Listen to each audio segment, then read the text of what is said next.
আমার মানের ক্ষতিটা এটা আনের কাছে আমার দাবি। আমি আর কিছু কম না স্যার, আমার মাথায় খেলে না, আমার তাউট হয়ে গেছে।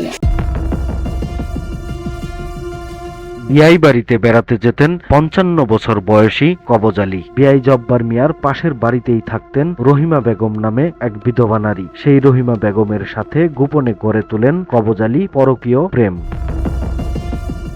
নিয়মিত গভীর রাতে যেতেন কবজ আলী রহিমার ঘরে, কিন্তু লোকচক্ষুর আড়ালে আর কতদিন। শুক্রবার রাতে স্থানীয় যুবকেরা ধরে ফেললেন কবজ আলী ও রহিমার পরকীয় প্রেমের খেলা।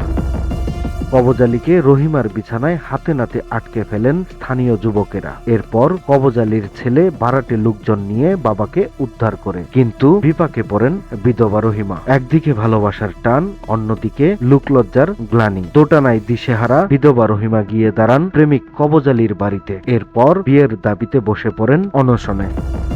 এমন চাঞ্চল্যকর ঘটনা ঘটেছে জামালপুরের সরিষাবাড়ী উপজেলার ডোয়াইল ইউনিয়নের ডোয়াইল পূর্বপাড়া এলাকায়।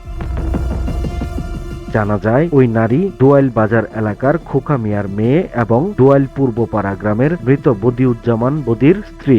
সে এক ছেলে ও এক মেয়ের জননী। তার স্বামী গত 2 বছর পূর্বে শারীরিক অসুস্থতার কারণে মারা যায়। তার ছেলে মেয়ের মধ্যে মেয়েটি বিবাহিত এবং ছেলেটি ঢাকায় কর্মরত।